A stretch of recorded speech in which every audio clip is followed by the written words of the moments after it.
தொங்கு சட்டமன்றம் அப்படின்னா இப்போ 3வது பார்ட்டி விஜயோட சப்போர்ட் தேவைப்படுதுன்னா குறைஞ்சது அவருக்கு ஒரு 25 எம்எல்ஏஸாவது இருக்கணும். அந்த லெவலுக்குலாம் அவர் வின் பண்ணுறதுக்கான வாய்ப்பே இல்லை சார். அதிகபட்சம் அவர் வின் பண்ணார்னா 10 சீட் வின் பண்ணுவார். திமுகவுக்கு மாற்று நாங்கன்னு அவர் இருக்கிறப்போ இப்போ அதிமுகவுக்கு அந்த ஓட்டு போகக்கூடாது இல்லையா? மக்கள் என்ன நினைச்சாங்க, அதிமுகவுக்கு அந்த ஓட்டு போகக்கூடாது, திமுக ஆகட்டணும்னா விஜய்க்கு தான் போகணும். விஜய் வந்து அருந்ததிலையும் கை வைக்கிறார், கவுண்டர்லையும் கை வைக்கிறார். அப்போ கவுண்டர் ஓட்டில் கை வச்சாருன்னா அது பாஜக அதிமுக அணின்னு அஃபெக்ட் ஆகும். பழனிசாமி ஒரு சின்ன அளவில் ஒரு கட்சியை வச்சுன்னு மேக்கப் பண்ணிட்டு இருக்க வேண்டியதான், எம்ஜிஆர் மாதிரி.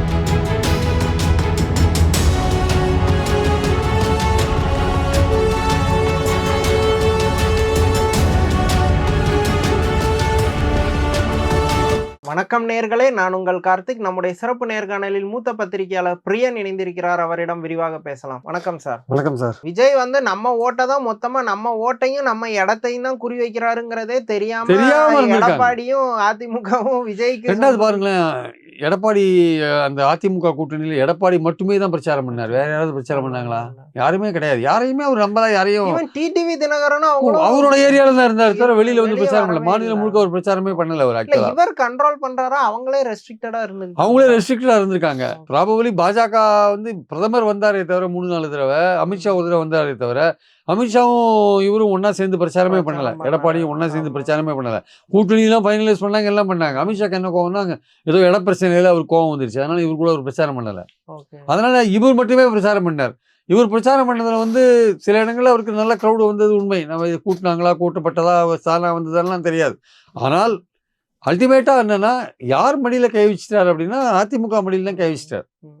திமுகவுக்கு மாற்று நாங்கன்னு அவர் இருக்கிறப்போ இப்போ அதிமுகவுக்கு அந்த ஓட்டு போகக்கூடாது இல்லையா? மக்கள் என்ன நினைச்சாங்க, அதிமுகவுக்கு அந்த ஓட்டு போகக்கூடாது, திமுக ஆகட்டணும்னா விஜய்க்கு தான் போகணும். இதுல இன்னொரு விஷயம் நடந்திருக்கு. கடைசி கட்டத்துல பாஜக ஆதரவாளர்கள் இருக்காங்கல்ல, பாஜக அவங்க என்ன பண்ணிட்டாங்க, கடைசி கட்டத்துல ஏடிஎம்கேல வந்து திமுகவை தோக்கடிக்க முடியாது, தாவேக்காவுக்கு ஒரு திடீர்னு ஒரு ஹைப் வந்திருக்குன்ட்டு தாவேக்கா சைடு ஓட்ட போட்டிருக்காங்க. அதிமுகவை காலவாரி விட்டாங்க. அதுல குறிப்பா பாத்தீங்கன்னா அண்ணாமலையோட ஆதரவாளர்கள் பெரும்பாலும் மாவட்டங்கள்ல அவங்க நேரடியாக தாவேக்காக தான் ஓட்டு போட்டிருக்காங்க. அண்ணாமலையே ஓட்டு போடுற அன்னைக்கு விஜய் மாதிரி தான் ட்ரெஸ் போட்டு வந்தார் அவரு. அது நிறைய பொலிட்டிஷியன் ஈவன் ஸ்டாலின்ல ஆரம்பிச்சு நிறைய பேர் அந்த ட்ரெஸ் சொல்றாங்க. நிறைய பேர் சொல்றாங்க. அவருக்கு வந்து எடப்பாடியை வந்து வெளிப்படையாக எதிர்க்க முடியாத லெவலில் இருக்காரு. அதனால இன்டைரக்டா வந்து குத்திட்டார் அண்ணாமலை. அதுலயும் அதிமுக பாதிக்கப்பட்டிருக்கு. முக்கியமா கொங்கு மண்டலத்துல பாதிக்கப்பட்டிருக்கு. கொங்கு மண்டலத்துல இப்போ லாஸ்ட் 2021 எலெக்ஷன்ல கொங்குல அவங்களுக்கு நல்ல ஒரு வெற்றி கிடைச்சது. கோயம்புத்தூர்ல 10க்கு 10 அடிச்சாங்க. இந்த வாட்டி அந்த அளவுக்கு அவங்களுக்கு கம்ஃபர்ட்டா இருக்குதா? இந்த வாட்டி கம்ஃபர்டபுளா இருக்காதுங்க. அங்க வந்து உங்களுக்கு வந்து அங்க வந்து விஜய் வந்து அருந்ததிலையும் கை வைக்கிறாரு, கவுண்டர்லையும் கை வைக்கிறார், மொழி சிறுபான்மையூர்லையும் கை வைக்கிறார். எல்லா இடத்துலயும் கொஞ்சம் கொஞ்சம் கை வைக்கிறார் சார் அவரு. அப்போ கவுண்டர் ரோட்ல கை வச்சாருன்னா அது பாஜக அதிமுக அணின்னு அஃபெக்ட் ஆகும். அருந்ததி ரோட்ல கை வச்சா திமுக அணிக்குன்னு ஆபத்து வரும். மொழி சிறுபான்மையூர்ல வச்சா கிட்டத்தட்ட டிஎம்கேக்கு அடி வாங்கும் கொஞ்சம். அதனால வந்து அதனாலதான் டிஎம்கே எதிர்பார்க்கறது என்னன்னா, அதிமுக ஓட்டை நிறைய பிரிக்கும் போது நம்ம ஒரு மார்ஜின்ல, ஒரு குறைஞ்ச மார்ஜின்ல வின் பண்றதுக்கான இடங்கள் நிறைய இருக்குன்னு அவங்க நினைக்கிறாங்க. அது நடக்குமா இல்லையான்றது தெரியாது. அதிமுகவுக்கு ஏன் அந்த வாய்ப்பு இல்லைன்னா அவங்க ரொம்ப இறங்கிடுறாங்க. ஏன்னா அவங்களோட ஓட்டை ரொம்ப எடுத்துறாங்க. ஏற்கனவே கொஞ்சம் வீக்கா இருக்கிறதுனால ரொம்ப இறங்குறதுனால அவங்க வந்து அந்த வின் பண்ற இடத்துக்கு போக முடியல அவங்களால. ஆக்சுவலா வந்து அதுதான் ஏடிஎம்கேக்குள்ள பலகீனமா பாக்குறேன் நான். ஈவன் அவங்க பலமா இருக்கிற இடத்துலயும் வந்து ஓட்டு வந்து பலமா பிரியுது அவங்களுக்கு. விஜய் பிரிக்கிறார். அது தவிர வந்து திமுக கொஞ்சம் கன்சாலிடேட் பண்ணிருக்காங்க. அவங்க கொஞ்சம் தங்களை ஸ்ட்ரென்தன் பண்ணிருக்காங்க. கொங்கு மண்டலத்துல அவங்க கொஞ்சம் தங்களை பலப்படுத்திட்டு இருக்காங்க. அதனால வந்து அவங்க ஹெவியா கேஷ் டிஸ்ட்ரிபியூட் பண்ணியிருக்காங்க. இதெல்லாம் சேர்ந்து திமுக வந்து ஒரு 5 இடங்களாவது குறைந்தபட்சம் கொங்கு மண்டலத்துல, கோயம்புத்தூர் டிஸ்ட்ரிக்ட்ல 5 இடங்களாவது வந்து அவங்க பெறறதுக்கான வாய்ப்புகள் இருக்கு. அதே மாதிரி சேலம் பெல்ட்ல, சேலம், கிருஷ்ணகிரி, தருமபுரி பெல்ட்ல குறைந்தபட்சம் போன வாட்டியை வந்து அவங்க ரொம்ப 10 இடங்கள் சேலம் மாவட்டத்திலேயே வந்து ஒரு இடத்துல வெற்றி பெற்றாங்க. இந்த வாட்டியை வந்து திமுக அணி ஒரு 5 இடங்களாவது பெறுவதற்கான வாய்ப்பு இருக்குன்னு திமுக ரொம்ப நம்பிக்கையாக சொல்கிறாங்க. எப்படின்னு சொல்ல முடியாது. அதே மாதிரி இந்த மத்திய வட மாவட்டங்களில் பார்த்தீங்கன்னா அங்கேயும் பிஎம்கே ஓட்டில் கை வச்சார், விடுதலை சிறுத்தைகள் ஓட்டில் கை வச்சார் அப்படின்னா வந்து விஜய் கணிசமான ஓட்டு எடுத்துன்னு போவார். ஆனால் அந்த இடத்துலையும் பார்த்தீங்கன்னா வந்து வன்னியர் அல்லாதோர் ஓட்டுக்கள், இல்லை வந்து இப்போ மைனாரிட்டி ஓட்டுக்கள், இருக்கிற கொஞ்சம் பட்டியலினத்தோர் ஓட்டுக்கள், இல்லை கொஞ்சம் வன்னியர் ஓட்டுக்கள் எல்லாத்தையும் கன்சாலிடேட் பண்ணி திமுக கொஞ்சம் ஒரு இடத்துல மேலே எகிருவாங்க. இவங்க 45,000 வாங்கினா வந்து 70,000 வாங்குவான் அப்படின்ற லெவலில் போகுது. ஏடிஎம்கே வந்து ஒரு 45, ஏடிஎம்கே வந்து ஒரு 40 நிற்கும். அந்த மாதிரி அவங்க வந்து திமுக வந்து ஒரு 70, 80, 90 அந்த ரேஞ்சில் போய் வின் பண்ணுறதுக்கான வாய்ப்புகள் இருக்கு அப்படின்றத ஒரு பொதுவான ஒரு எதிர்பார்ப்பா இருக்கு. ஸ்மால் எட்ஜ்லனாலும் டிஎம்கேக்கு தான் ஃபேவர். ஸ்மால் எட்ஜ்ன்றது டிஎம்கே. விஜய் ஏற ஏற அந்த திமுக வாங்குற ஓட்டு குறைஞ்சிட்டே வரும். ஆனா அந்த வின்னிங் டிஃபரன்ஸ் குறைஞ்சிட்டே வந்தா கூட கடைசியில் வின் பண்ணுறதுக்கான வாய்ப்புகள் இருக்கும்.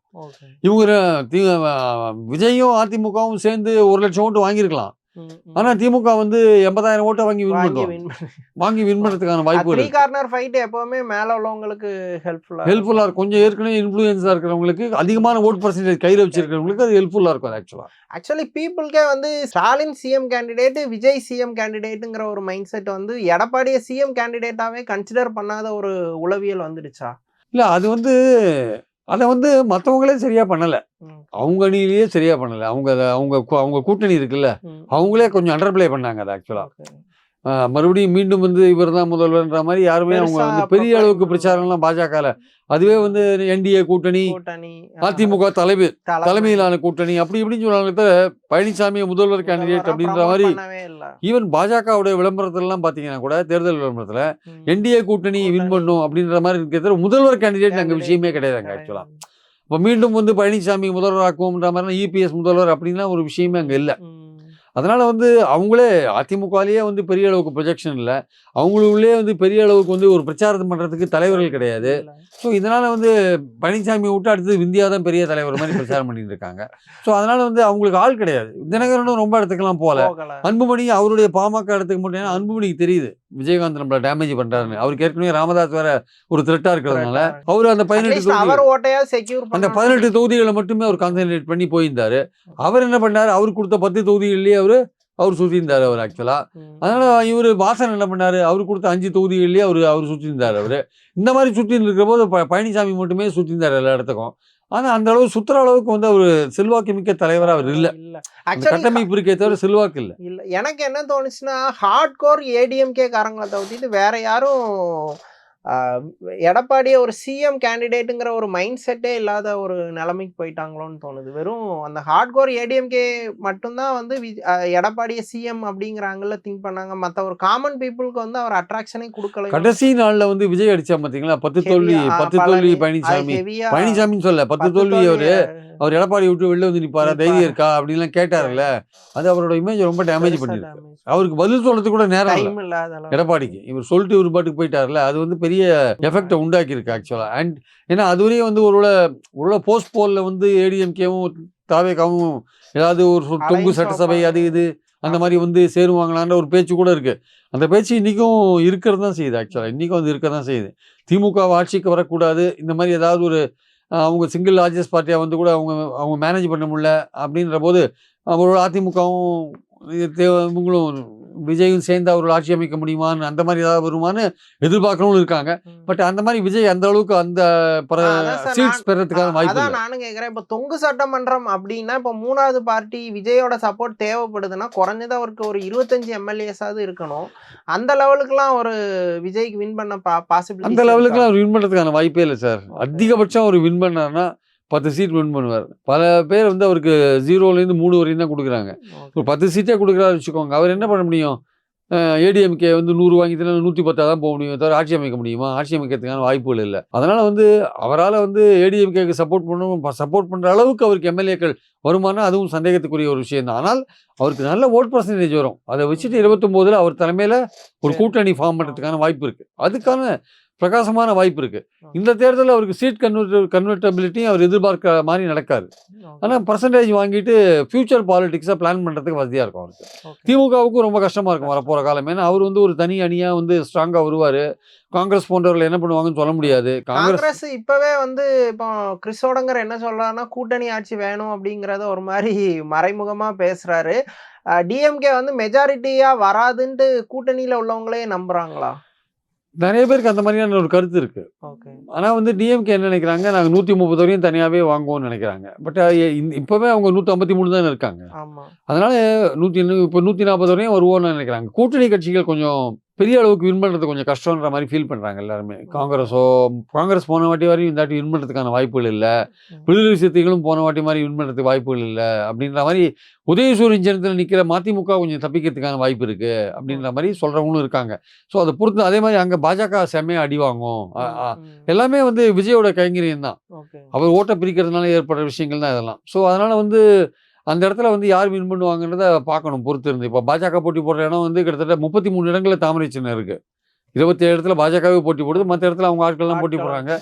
33 இடத்துல பாஜகவோட தாமரை சின்னம் இருக்குது. அந்த 33 இடத்துல குறைந்தபட்சம் வந்து 25 இடங்கள் வந்து போன மாதிரி தான் சொல்றாங்க. ஆனா 8 சீட் வந்துருமா? பாஜக சின்னத்துக்கு 8 வந்துருமா? எனக்கு அதுவே பெருசா இருக்கு. 8 வரும் இல்ல சார், அந்த வேற பல கட்சிகள்லாம் இருக்குல்ல, அதோட பாஜக 20 அதோட சேர்த்து 33 இருக்குல்ல, ஒரு 4-5 இடத்துக்கு மேல வராதுன்றாங்க. 4 or 5 சீட்ஸ் வரும், மற்றபடி வராது. பெரிய சின்னத்துக்குன்னு 4-5 தான் அதிகமா வரும் அப்படின்ற மாதிரி சொல்றாங்க. மற்றதெல்லாம் தோத்துருவாங்க அப்படின்றாங்க. அது வந்து யோசிக்க வேண்டிய ஒரு விஷயம் தான். ஏன்னா கடைசி நேரத்தில் பாஜக ஆதரவாளர்களும் வந்து தாவேக்காவுக்கு போட்டாங்க திமுகவை தோக்கடிக்கணுன்றதுக்காகன்னு ஒரு பேச்சு இருக்கு. போட்டின்றது பல இடங்கள்ல திமுக தாவேக்காவுக்குமான போட்டியா மாறிடுது ஆக்சுவலா. அதுவும் எஸ்பெஷலி சென்னை போன்ற மாநகராட்சிகள்லாம் அது மாதிரி மாறிடுது ஆக்சுவலா. இன்னொன்று விஜய் வந்து 20 to 22% வந்தாலே ஆட்டோமேட்டிக்கா ஏடிஎம்கே பிளஸ் ஈவன் என்டிகேக்குமே ஒரு பெரிய டவுன் இருக்குமா? அவங்க திரும்ப கட்சியை நடத்துறதே. என்டிஏக்கெல்லாம் நிச்சயமா பெரிய டவுன் இருக்கும், அதுல எந்த விதமான சந்தேகமும் கிடையாது. என்டிகே எல்லாம் வந்து 8லேருந்து 4-5 போறதுக்கான வாய்ப்புகள்லாம் நிறைய இருக்கு. ஒரே பாயிண்ட்ல தான் சார் நம்ம வந்து திமுகவுக்கு ஒரு எட்ஜ் இருக்குன்னு சொல்றோம். 45லேருந்து 10% கொஞ்சம் கூட 35 வந்துருவான் சார். 35ல் வந்து அவன் கூட்டணி பலம் காரணமா வந்துருவான். அந்த கூட்டணி பலம் அப்புறம் ப்ரோ இன்கும்பன்சினால வந்துருவாங்க. அவங்க மைனாரிட்டி ஓட்டு அவங்களுக்கு பெரிய அளவுக்கு ஹெல்ப்ஃபுல்லா இருக்கும். அந்த இடத்துல தான் அவங்க வந்து கொஞ்சம் மேலே வராங்க. மற்றபடி மற்றவங்கெல்லாம் குறையிறது வந்து ஏறுறதுக்கான வாய்ப்புகள் ரொம்ப கம்மி. விஜய் ஏறுறதுன்றது வந்து 2 பேரும் டேமேஜ் பண்ணி தான் ஏறுறாரு. அதில் வந்து இவர் டேமேஜ் பண்ணுறது திமுகவை பொறுத்த மட்டும் ரொம்ப குறைவாக இருக்கு. அவங்களுக்கு அஃபெக்ட் பண்ணாத அளவுக்கு இருக்கு 4 கார்னர் போட்டியில். இவங்களை அஃபெக்ட் பண்ணுது, அதிமுக அஃபெக்ட் பண்ணுது. விஜய் வாங்கக்கூடிய 20% டிஎம்கேட்டேருந்து வரப்போறது இல்லை, அது அதிமுகட்டேருந்து வரப்போறது, நாம் தமிழ்லேருந்து வரப்போறது. ஆனால் அப்படி திமுகட்டேருந்து வந்தாலுமே அன்புமணிட்டு ஆரம்பிச்சு ஒவ்வொரு கட்சியிட்டேருந்துமே ஒவ்வொரு % வரதுக்கான வாய்ப்பு இருக்கு. அவர் திமுகவை டேமேஜ் பண்ணாலுமே அந்த டேமேஜ்ன்றது அவங்களோட வெற்றியை பாதிக்கிற அளவுக்கு இல்லை அப்படின்றதான் பாயிண்ட். அவங்க ரொம்ப மோர் தென் 45 44 45 இருக்கும்போது அவன் 10 குறைஞ்சாலே 35 வரான். 4 முனை போட்டியில 35லே வின் பண்ணுவான், குறைஞ்ச மார்ஜின்ல வின் பண்ண முடியும். ஓகே சார், ஆனால் இப்போ ஆஃப்டர் எலெக்ஷன் இப்போ விஜய் ஒரு ஸ்ட்ராங்கான ஒரு பொலிட்டிக்கல் பார்ட்டியாக எமர்ஜ் ஆகிட்டா ஏடிஎம்கேவால் சர்வைவ் ஆக முடியுமா? அது பெரிய ஒரு அதோட எக்ஸிஸ்டன்ஸையே கிரைசிஸ்குள் போகுமா? பல பேர் தாவேக்காவுக்கு போயிடுவாங்க. ஏடிஎம்கே இல்லை, தாவேக்கா இல்லை, அதிமுகவோட லீடர்ஷிப் சேஞ்ச் ஆகும். அது பாஜகவே பண்ணுவாங்க இந்த வேலையை. லீடர்ஷிப் சேஞ்ச் ஆகும். பல பேர் வந்து தாவேக்காவுக்கு போவாங்க, பல பேர் வந்து திமுக கூட போவாங்க. திமுக ஆளுங்கட்சியாக வந்துட்டு தான் திமுக கூட போகிறதுக்கான வாய்ப்புகள் இருக்குது. அதனால வந்து பழனிசாமி வேணால் ஒரு பேருக்கு ஒரு கட்சியை வச்சுருக்கலாமே தவிர அவர்கிட்டேருந்து நிறைய பிரிஞ்சு போவாங்க. இல்லை அவருடைய கட்சியிலேயே தலைமை மாற்றம் வேணும்னு குரல் கொடுக்குறவங்களாம் இருப்பாங்க. அது குரல் கொடுத்து அது நடக்கலைன்னா அவங்க கட்சியை விட்டு விலகி போவாங்க. பழனிசாமி ஒரு சின்ன அளவில் ஒரு கட்சியை வச்சுன்னு மேக்கப் பண்ணிட்டு இருக்க வேண்டியதான். எம்ஜிஆர் மாதிரி பெரிய தலைவர் ஆரம்பித்த கட்சி கடைசியில் சுருங்கி நடிகரால் ஆரம்பித்த கட்சி இன்னொரு நடிகரால் அழிஞ்சுதுன்ற பேர் வரா மாதிரி ஆயிடும் கடைசியில். ஏன்னா அடுத்தது ஃபோக்கஸ் முழுக்க விஜய்கிட்ட தான் போகும். விஜய் அடுத்தது எப்படி திமுக கவுண்டர் பண்ணுறாரு, 31 எப்படி அவர் எதிர்கட்சியாக ஆளுங்கட்சியாக வரதுக்கான வாய்ப்புகள். 2019 எலெக்ஷன்லேயே விஜயோட ரோல் வந்து ரொம்ப ப்ராமினெண்ட்டாக மாறிடும். ஆமாம் சார், அந்த எலெக்ஷன்ஸில் வந்து காங்கிரஸ் என்ன பண்ண போகுது, பாஜக என்ன பண்ண போகுது, ஏன்னா அவங்களுக்கு வந்து அவங்களுக்கு பார்லிமெண்ட்டில் இடம் வேணும் இல்லை, அதுக்காக சொல்கிறாங்க. அதனால் வந்து இந்த காங்கிரஸோ பிஜேபியோ என்ன மாதிரி அவங்க காங்கிரஸ் வந்து தாவேக்காட்ட போகக்கூடாதுன்னு பிஜேபி ட்ரை பண்ணுவாங்க. அது ட்ரை பண்ணி பார்ப்பாங்க. பட் அதே மாரி வந்து ஆனால் அதே சமயம் விஜய் வந்து பாஜகட்ட போனால் அவனுக்கு ஓட்டு குறைஞ்சிடும், அடி வாங்கும். அதனால் அவன் காங்கிரஸோட போகிறதுக்கு தான் விரும்புவான். ஏன்னா தமிழ்நாடு மக்கள் மனநிலை வந்து விஜய் காங்கிரஸ்னா அது வந்து ஒரு கூட்டணியா இருக்கும். இந்த எலெக்ஷன்லயே காங்கிரஸ் ஒருவேளை விஜய் பக்கம் வந்திருந்தா ஃபீல்டே வேற என்ன சார்? அதுதான் வந்து ஸ்டாலினோட வெற்றி. கொஞ்சம் அதோட வீரியத்தை புரிஞ்சுட்டு தான் அவர் வந்து ரொம்ப பொறுமையா அதை டீல் பண்ணாரு. டீல் பண்ணி உள்ள இழுத்தார். அதனால தான் தேமுதிக உள்ள இழுத்து போட்டார். தெரியும் அவருக்கு இந்த அவங்க விஜயோடைய ஆபத்தை உணர்ந்தாங்க, பட் வெளிப்படையா அதை சொல்லிக்கல.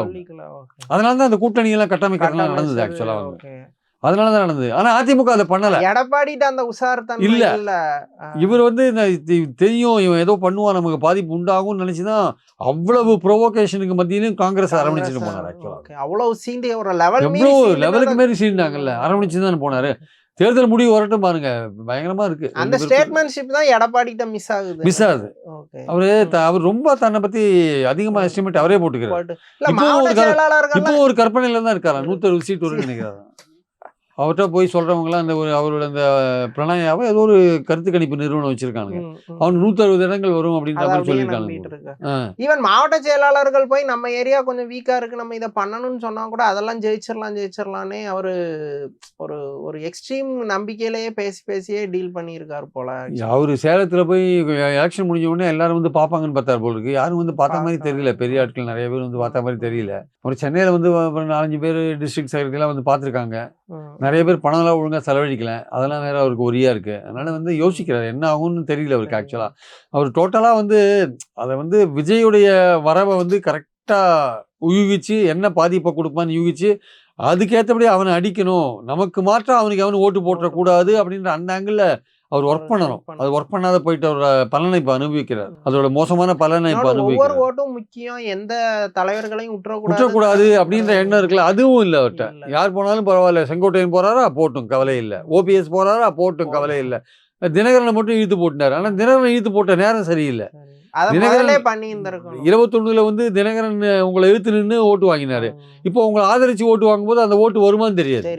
இன்னொன்னு அதையுமே கடைசி நேரத்தில் அவர் முந்தின நாள் வரைக்கும் எதிர்த்து பேசிட்டு கடைசி நாள்ல சேர்ந்ததுனால அதுவே வந்து ஒரு இது இருக்கு, பிரச்சனை இருக்கு.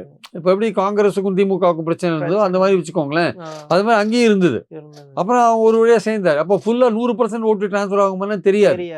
அதனால சசிகலா வேற கேண்டிடேட் போட்டாங்க. அது வேற மேபி ஆண்டி எடப்பாடி ஓட்டு அப்படியே சசிகலா இருக்கலாம். அது வந்து சசிகலா ஜெயிக்கிறாங்களோ இல்லையோ அதிமுகவுக்கு போற ஓட்டு எடுப்பாங்கல்ல, அந்த பாயிண்ட் இருக்குல்ல.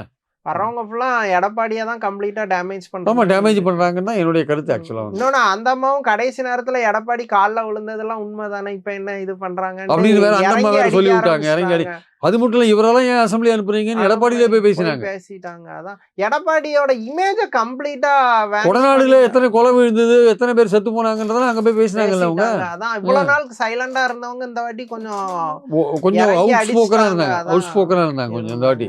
எடப்பாடியிலே போய் பேசினாங்க. எத்தனை பேர் இறந்து போனாங்க கொடநாட்டுல, அப்ப ஆட்சியில் இருந்தது யாரு, இவரெல்லாம் போய் அசம்பிளியில என்ன பண்ண போறாருன்னு எடப்பாடியிலே போய் பேசினாங்க. ஆக்சுவலா வந்து ஆக்சுவலி எடப்பாடியும் மத்த எல்லாருக்கும் பதில் கொடுத்தாரு. ஆனா இந்த மாதிரி பதிலே கொடுக்கல அவரு. முடியல, ஏன்னா அதுல உண்மை இருக்கிறதுனால கொடுக்க முடியல. என்ன கொடுக்க முடியும்? கொடுத்தா வந்து ஏற்கனவே அந்த அம்மா சவுத்ல கேண்டிடேட் போட்டிருக்காங்க, இன்னும் பிரச்சனை உண்டாகும். அதனால கொடுக்க முடியல அவருக்கு.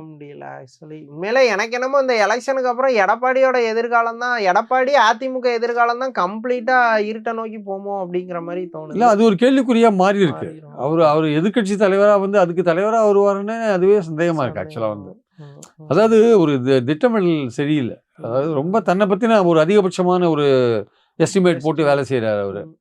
எல்லாருமே வந்து இரட்டை எலெக்ஷன் இங்க இருக்கு, இவர்கிட்ட இருக்கணும்னு நம்ம நினைக்கிறாங்களே தவிர எடப்பாடி ஒரு பெரிய மகா தலைவர், அவர் தலைமையில வெற்றி வரும்னு நினைக்கல. சின்ன அவர்கிட்ட இருக்கு, கட்சி எலெக்ஷன் நோக்கி போகுது, இந்த எலெக்ஷனை பார்த்துடலாம், பார்த்துட்டு முடிவு பண்ணிக்கலாம்ன்ற இடத்துல தான் கட்சிக்காரங்க இருக்காங்க. ஆக்சுவலா இரண்டாம் கட்ட தலைவர்களையும் இவர் வளர விடாம தடுக்கிறது அது வேற ஒரு விஷயம். இன்னொன்னு இப்போ டிஎம்கேவாவது தொடர்ந்து இளைஞரணின்னு ஒண்ணு வச்சு இளைஞரணி மாநாடு அது இதுன்னு பண்ணி ஓரளவுக்கு இளைஞரை அட்ராக்ட் பண்ணாங்க. விஜய் வந்ததுனாலையும் அவங்க இயல்பா கட்சியை வலுப்படுத்துற ஒரு நடவடிக்கையா, இவர் எடப்பாடி ஒரு இளைஞர்களை அட்ராக்ட் பண்றதுக்கு எதுவுமே பண்ண மாதிரியே தெரியல. இளைஞர்கள் இளம்பெண்கள் பாசறை இருக்குல்ல, அதுவே ஒரு வளர்த்த மாதிரி தெரியல. அப்போ ஜெயலலிதா அதை உணர்ந்து தான் ஆரம்பிச்சாங்க. அப்போ ஒரு மொமெண்டம் அதுல இருந்தது. இப்போ அவர் அதை கண்டுக்கல, கண்டிப்பா விட்டுட்டார். ஏடிஎம்கேல இருக்கிறவங்களோட சராசரி வயசே ஒரு 50 இருக்கு. ஆக்சுவலா வந்து திமுக இருக்கிறவங்களோட சராசரி வயசு ஒரு 40 இருக்கு. ஆனா தாவேக்கால இருக்கிறவங்களோட சராசரி வயசு 25 இருக்கு. ஸோ அதனால வந்து வயசு ஜென்ரேஷன் கேப் நிறைய இருக்கு.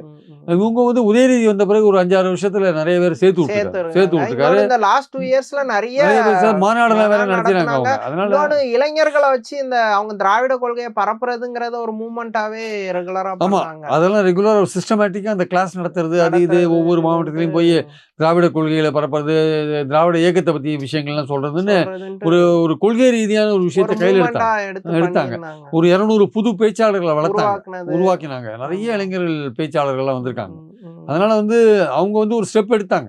அதுக்கான பலன் கிடைக்கும் தான் நினைக்கிறேன். ஆனா எடப்பாடி அந்த மாதிரி ஸ்டெப்லாம் பண்ணல. எதுவுமே எடுக்கவே இல்லை. எடப்பாடி எப்ப பேசினாலும் டிஎம்கே 2 வாட்டி ஆட்சிக்கு வந்ததில்ல, அதனால வர முடியாது, எப்படினாலும் அதிமுகவுக்கு தான் போடுவாங்கன்னு கலைஞர் வயசு ஜெயலலிதான்னு இருந்த ஒரு ஸ்டைல்லையே சார் அவர் ஜெயலலிதா கலைஞர் காலத்தோட இப்போ ஒப்பிட முடியாது சார். ஏன் வந்து ஸ்டாலின் ஓரளவுக்கு ஒப்பிடுறோம்னா, அவர் வந்து தன்னை முதல்வர்னு சொல்லிட்டு வின் பண்ணி வந்திருக்காரு. 5 வருஷம் அவரோட ஸ்டேச்சரை இம்ப்ரூவ் பண்ணியிருக்காரு ஆக்சுவலா. இவர் வந்து வின் பண்ணல. இவர் முதல்வர் கேண்டிடேட் சொல்லி வின் பண்ணல. இவர் எந்த எலெக்ஷன் அந்த எலெக்ஷன்ல கூட ஜெயலலிதாவுக்கு போட்ட ஓட்டுல தான் முதல்வர் ஆனார். அதனால இவர் இன்னும் தலைவராக எப்படி எமர்ஜ் ஆகணும்னா, இவருக்காக முதல்வர் ஓட்டு போட்டதான் எமர்ஜ் ஆக முடியும். இவரால கூட்டணி கட்சிக்காரங்களையே தன்னை முதல்வர் வேட்பாளர்னு சொல்ல வைக்க முடியல. மக்கள் எப்படி அவரை அக்செப்ட் பண்ணுவாங்க? மக்கள் வந்து அதிமுக ஒரு கட்சி, அதுக்கு ஒரு பேஸ் இருக்குன்னு நினைக்கிறாங்க. ஆனா அதை லீட் பண்றவர் வந்து இன்னும் செல்வாக்கு மிக்கவராகவும் ஒரு ஓட்டு வாங்குறவராகவும் இருக்கணும். அது இல்லாத பாயிண்ட். ஸ்ட்ராங்கான லீடர்ஷிப் அங்க இல்ல. அதான் பாயிண்ட் அங்க ஆக்சுவலா. தமிழ்நாடு அரசியல் குறித்து பல விஷயங்களை விரிவா பேசுனீங்க. ரொம்ப நன்றி. Thank you sir.